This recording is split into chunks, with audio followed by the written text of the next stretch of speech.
Hey, it's not a history lesson. Well, maybe a little bit. There's a reason I was a teacher, right? All right. So do we have a? I don't know how we're. Oh, there we go. Somebody has a button someplace that's pushing it. I just haven't figured out who. Oh, anyway. So Luke 10, 11, 16, 20. After this, the Lord appointed 70 others and sent them ahead of him in pairs to every town and place where he himself intended to go. He said to them, the harvest is plentiful, but the laborers are few.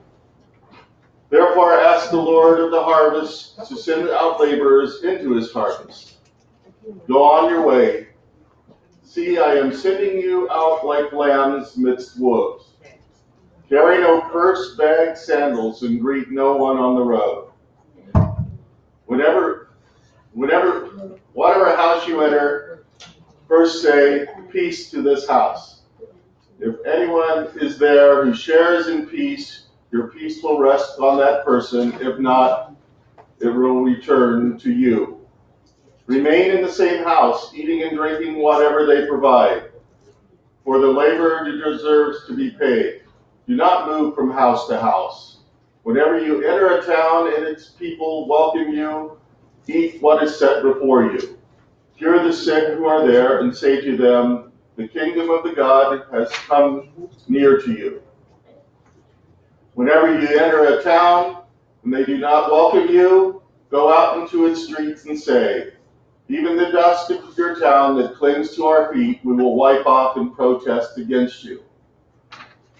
Yet know this, the kingdom of God has come near.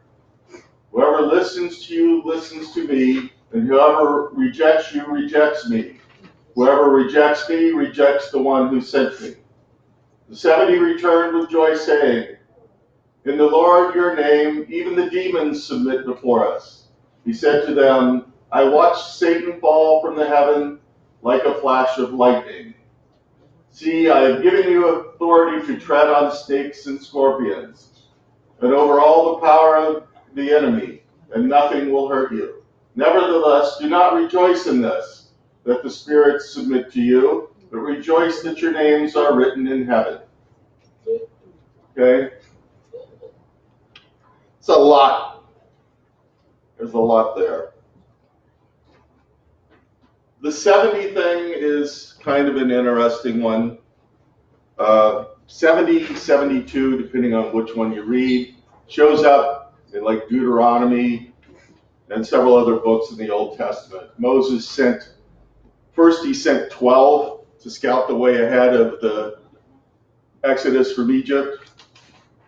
And then he sent another 70 to do further reconnaissance and report back to him. So it's kind of a reoccurring theme. And some scholars believe that Luke was purposely aligning himself with what happened in Deuteronomy. Mm-hmm.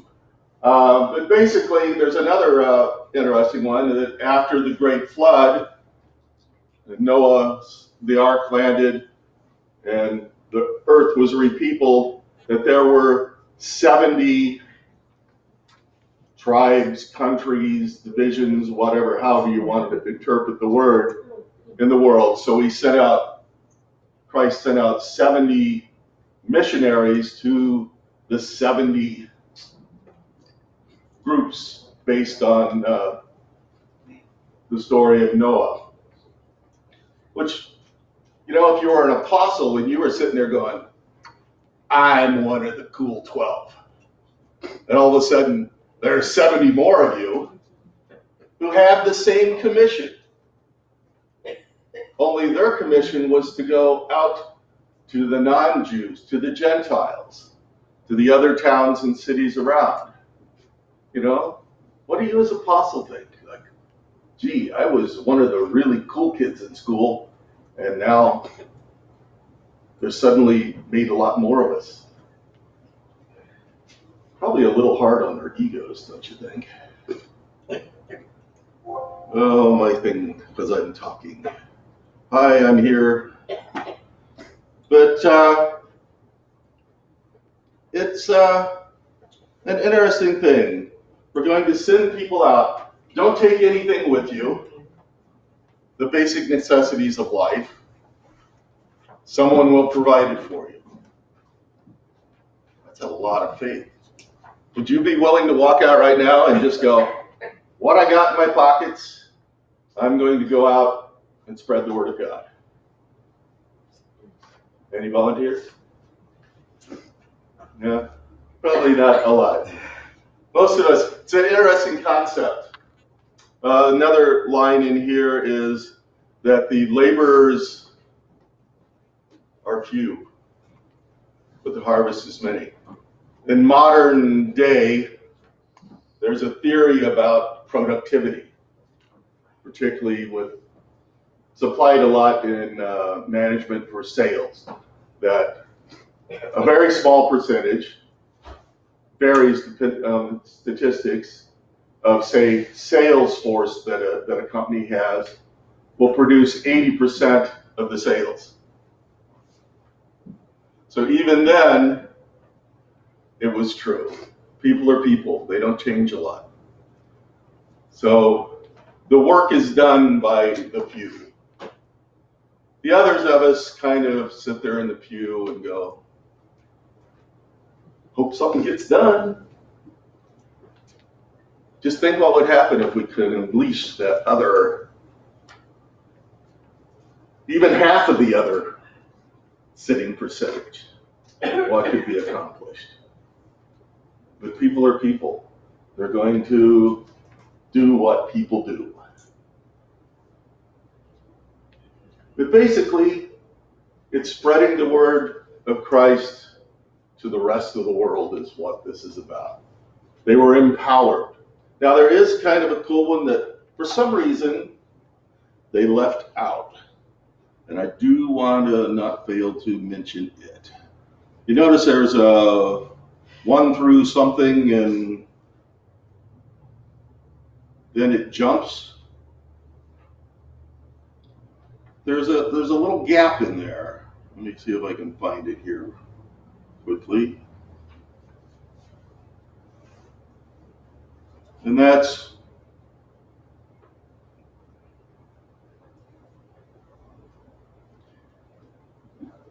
Luke 10:12 through 15 gets left out. And I think it's kind of an important bit. I don't understand why they chose to leave it out. Let me read that to you. I tell you, it will be more tolerable in that day for Sodom than for that city. Woe to you, Chorazin! Woe to you, Bethsaida! For mighty works have been done in Tyre and Sidon, which were done in you. They would have repented long. Oops.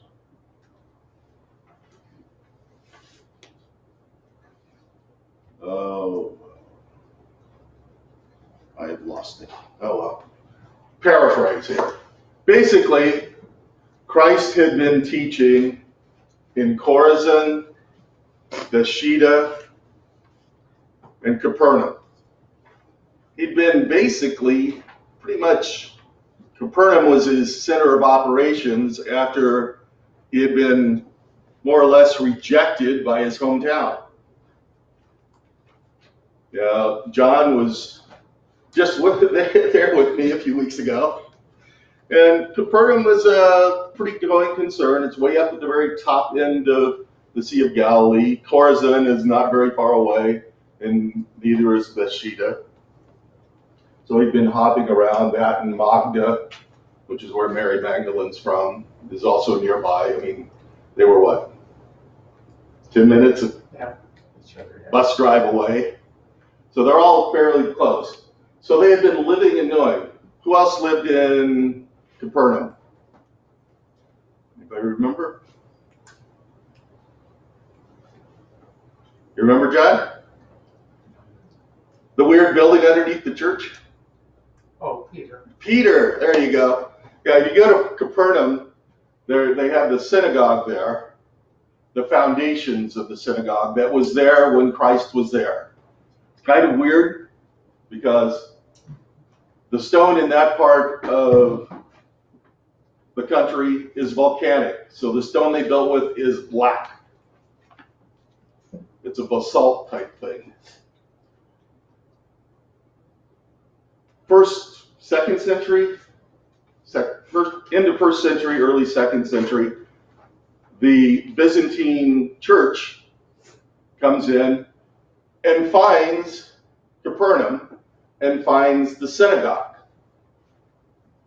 and brings limestone from Jerusalem, the area of Jerusalem, and builds a synagogue, a new church on top of the foundations of the synagogue. So if you look at it, it's got black foundations and limestone is white. There you go. So there's this white church sitting on top of it. So it's very distinct. Well, right across the street from that is this really modern church. It's on like 3 legs. It's like a giant flying saucer. That's there. It was built by the Catholic Church in 60s, 70s, somewhere in that neighborhood.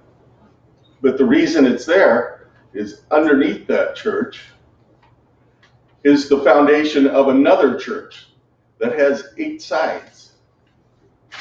Also very early, probably 2nd or 3rd century BC. And in the center of that is a foundation that's again the black stone. And it's what they think was the home of Peter. So instead of building like old school, they would have just simply built another church on top of it and put a little hole in the floor and said that was Peter's house, which is what they did in Jerusalem. Instead, they built a church that's hanging above Peter's house that's dedicated to Peter. So interesting little sidelight from our trip. But he'd been performing miracles. He'd been to Cana, performed his first miracle there. That was also an eye-opener on our visit. Did you notice all the signs, John, when we were driving through Cana? Every shop had big signs. Buy Cana wedding wine. It's evidently a brand. You can buy it in the gift shops in Jerusalem too. It's like, okay, not sure about the marketing here. But he performed all these miracles. And what he's basically saying in that little section is Tyre, who he had sent people to, but he hadn't really visited, was going to be judged less harshly because he hadn't actually been there. They hadn't actually had the chance to see Christ and see him perform miracles. So their understanding of what was happening was somewhat in doubt. So they could be excused a bit for not wholeheartedly believing. Whereas the people in Bethsaida and Capernaum and Chorazin and Cana and Nazareth and all the other cities that he personally had visited and performed miracles in, they didn't have that excuse. It's like, I came here, I did this stuff, you saw me do this stuff, and you still go, well, I don't know. Kind of an interesting concept, and not a bad concept. And some of our predecessors in history kind of, maybe that's why this isn't in the lectionary. I kind of forgot that part of it.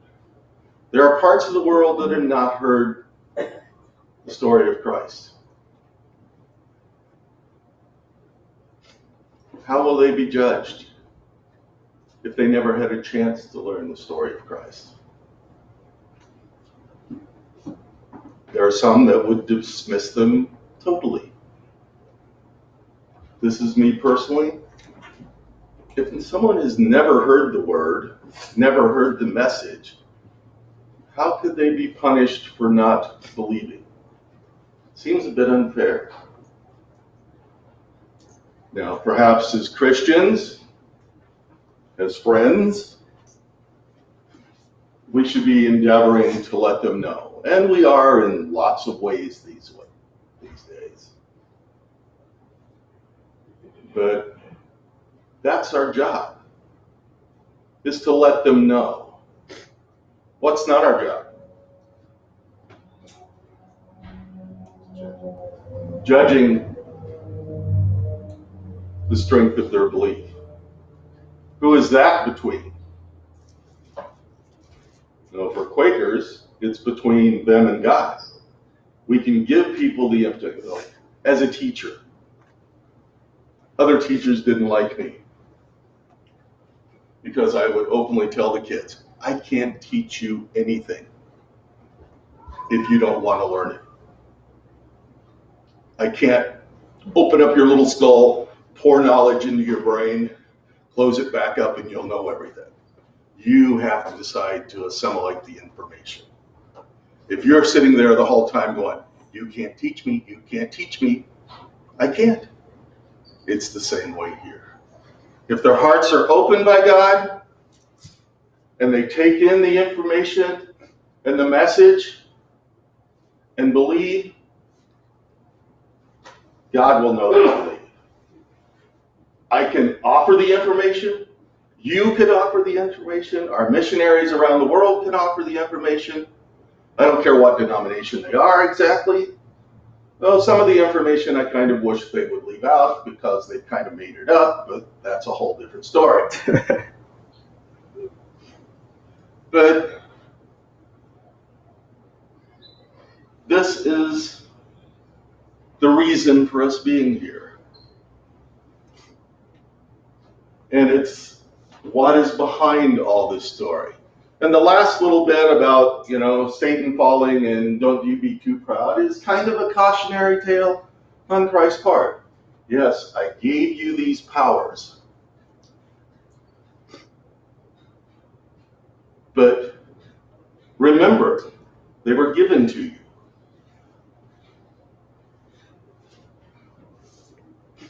And they were given to you so you could further the work of my mission. Don't be overly proud of them because they're really not yours. Anything that can be given can be taken away. So use them for the purpose they were intended, not for your own glorification. The same thing here about, going to the village, and if someone invites you to stay in their house, stay in their house. If you don't like the food they're feeding you, don't move to a different house because they might give you better food. If you don't like the bed because it's lumpy, don't move to a different house because they might have a better bed for you to sleep in. Stay there. Take what is given. That's all we can do when we're spreading the word of Christ. We can offer the information and we can take what they're willing to give back. If they reject it, again, that's between them and God. It's not a personal rejection on our part, and it's not something that if someone rejects your offer of help, you're going to have two reactions. You can go, okay, I offered, I made the gesture, you said no, and leave it. Or you can be stubborn about it, but you have to accept my help. If you don't accept your help, terrible things are going to happen. Is that a Christian attitude? Unfortunately, it's through history. It's been something that Christians are somewhat overly good at. Trying to force people to be what they think they should be. So in this day, spread the news, accept that some people will take the news to heart and really understand it, and their life will be changed, and that some people are skeptical. Some people are totally reject your assertion. I'm very active on the Facebook page as far as my casting and blacksmithing and stuff goes. And through that, I have a lot of friends around the country. And they're a very diverse group. I must admit, I have several guys that I've known for years that are blacksmiths that are atheists. They know where I am.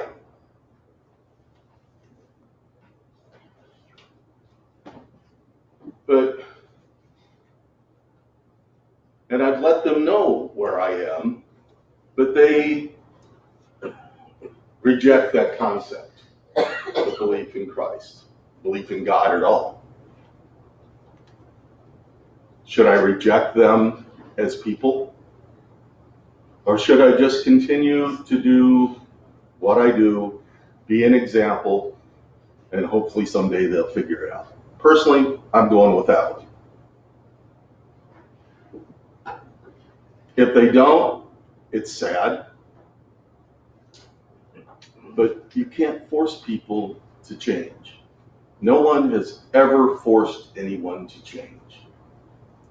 You never will. They will, to avoid being hurt, to avoid being hungry. They may temporarily agree with you, but have you truly changed what's in their heart? No. All you can do is give them the information and hope they understand the meaning of it. I think there's too much of the other stuff today. Too many people are trying to force people to align with their worldview on many different directions.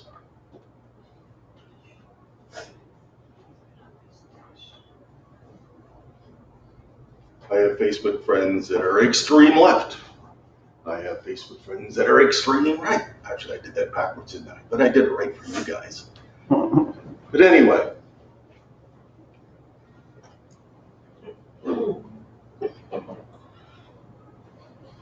either view is probably not necessarily, doesn't have a very high percentage rate of being the right view. And trying to force someone who's on the extreme left to move to your extreme right is an exercise in futility. Mm-hmm. Meet in the middle. Understand each other. Explain why you think the way you think. They can explain what they think. You might discover that you have more common ground than you thought. And you might discover that you'll never agree. That's entirely possible. But is it your job to make them change? My conjecture, as I said earlier, is you can't change what people think and how people feel. You can give them the information. They will work on the information.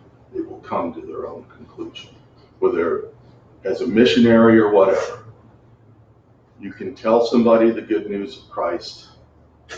It's up to them to accept that good news. And isn't that kind of what our basic tenets as Quaker is? We were founded with the concept of personal commitment to Christ. What we do is between us and God. We can have other rules. We have our queries and other things like that, which guide us in how we should be acting and doing. The Ten Commandments do that. but we have shied away from how many rules does the Jewish church have other than the Ten Commandments? Anybody know? What's in the Torah? 663 rules. That presumably if you break any one of them, you're in trouble.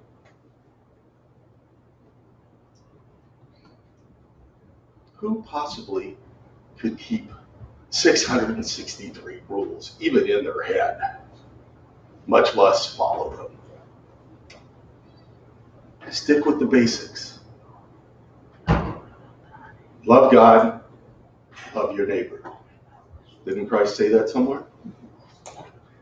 Those are the two most important. If you do those two, the other 8, they're going to happen anyway. If you have caring, compassion, understanding, and you love God, you aren't going to go out and steal. You aren't going to go out and kill. You aren't going to mess with your neighbor's wife. Those are the two important ones. Keep those in your heart. I guess I'm through rambling now. I went totally off what I had here. But sometimes that happens. I hope it was useful. I hope you understand where I am and maybe a little bit where you are. Now I'm going to have open worship.